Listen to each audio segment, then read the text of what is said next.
분석기초 13강 이항분포 PMF의 유도에 대해서 알아보겠습니다. 교재는 BTS 시리즈 확증적 자료 분석편 162에서 167페이지의 내용이 포함이 되어 있습니다. 정규분포는 이항분포에서 탄생했습니다. 따라서 본 강의에서는 가장 핵심인 이항분포 확률 질량함수를 유도하고요. 이어지는 14강에서 정규분포와의 관계에 대해서 자세히 알아보겠습니다. 그 전에 두 개의 용어를 소개하겠습니다.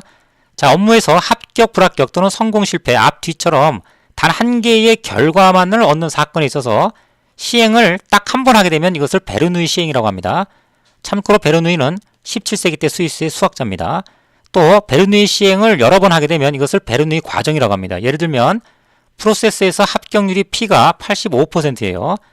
자, 여기에서 5개의 표본을 표집했을 때 이들 중 2개가 합격할 확률, 이 같은 확률을 얻을 때의 과정을 베르누이 과정이라고 합니다. 또 합격률이라고 하는 것은 우리 프로세스에서 오류율, 수율, 유지율, 참여율처럼 비율로 표현되는 모든 어떤 매트릭을 포함을 합니다. 자, 지금 얘를 도표로 정리해 보겠습니다. 5개가 지금 표집이 됐고요. 이 중에 2개가 합격이 포함되는 각각의 경우 총 10개를 나타내고 있습니다. 중복되는 것은 없습니다. 근데 이것이 합격돼야 되고, 그리고 합격돼야 되고, 그리고 불합격돼야 되고, 불합격돼야 되고, 불합격되는 이런 일련의 어려운 사건이 연속적으로 일어나야 됩니다. 따라서 각각의 확률을 곱을 통해서 1보다 작은 값을 곱하면 훨씬 작은 값이 나옵니다. 굉장히 어렵다라고 하는 걸 수식으로 표현을 하게 되는 거죠. 또 전부 10개에 대해서 동일한 과정을 거치면 이와 같이 되고요. 자, 이것은 5개 중에 2개가 이들 중에 아무거나 하나 나와도 됩니다.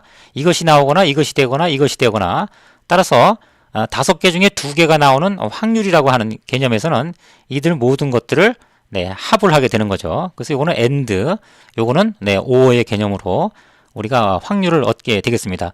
지금의 내용을 우리가 수학적으로 좀 표현을 하면요. P가 지금 제곱 2개가 되고요.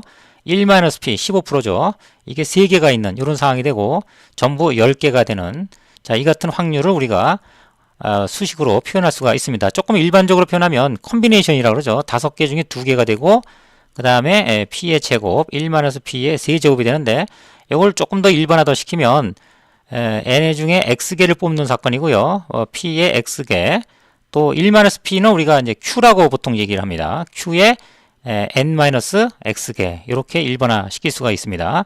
그래서 P, X는 X, 이렇게 해서 이항분포, PMF, 즉 확률 질량함수를 유도할 수가 있습니다. 참고로 C, NX, 이것은 이제 조합이라고 해서 X 팩토리얼, N-X 팩토리얼 분의 N 팩토리얼로 얻는 이런 조합의 내용이 포함이 되겠습니다. 지금까지 설명을 엑셀로 표현해 보도록 하겠습니다. 합격률 P가 85%, 표본 크기가 5개인 환경에서 2개가 합격할 확률을 얻는 내용이었죠.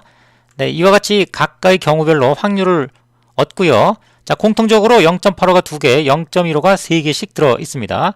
이들을 모두 합치면 우리가 얻고자 하는 5개 중 2개가 합격할 확률이 되겠습니다. 자, 미니탭에서는 이 위치로 가서요. 대화 상자 중에 0.85, 즉 85% 5개를 표집한 환경에서 X 2개를 얻을 확률, 요 내용이 되겠죠. 결과의 세션 창을 보시면 우리가 엑셀에서 얻은 0.024, 3844 동일한 값을 얻고 있습니다. 다음은 R에 대해서 알아보겠습니다. 먼저 베르누이 시행은 딱 한 번 시행하는 것이라고 했습니다. 이것은 이항분포 확률 질량함수를 통해서 나타낼 수가 있습니다. 주어진 확률에서 한 개 중에 한 개를 뽑는 내용으로 표현할 수가 있고요. 결과는 1이 나왔습니다. 이것은 합격률이 85%이기 때문에 1의 빈도가 훨씬 높습니다. 하지만 0이 나올 수도 있습니다. 다음은 베르누이 프로세스 또는 과정인데요. 레플리킷 함수를 통해서 10개를 반복하고 있습니다. 이와 같은 결과를 얻고 있습니다. 0의 빈도는 상대적으로 낮을 수밖에 없습니다. 다음은 조합에 대해서 알아보겠습니다. 컨비네이션 함수를 이용해서 1에서 5까지 2개를 선택하는 예는 1, 2, 1, 3처럼 총 10개를 얻고 있죠. 또 문자로 표현할 수도 있는데 그 중에 2개를 선택하는 문제 A, B, A, C처럼 총 10개가 나타나고 있습니다. T, 트랜스포즈죠. 함수를 이용해서 종으로 전치를 시켰습니다. 결과는 우리 도표와 비교할 수가 있는데 A, B, A, C처럼 합격되는 대상자만 나왔다는 것을 알 수가 있습니다. 다음은 확률 계산입니다. 두 가지 방법을 예로 들고 있습니다. 디스트리뷰션, 이항분포, 확률 질량 함수를 이용하는 방법과 파라미터를 직접 입력하는 내용이 되겠습니다. 자, 직접 계산할 때에는 추주 함수, 이것은 조합 10개가 나옵니다. 이를 통해서 얻어진 최종적인 결과는 엑셀과 결과값이 같습니다.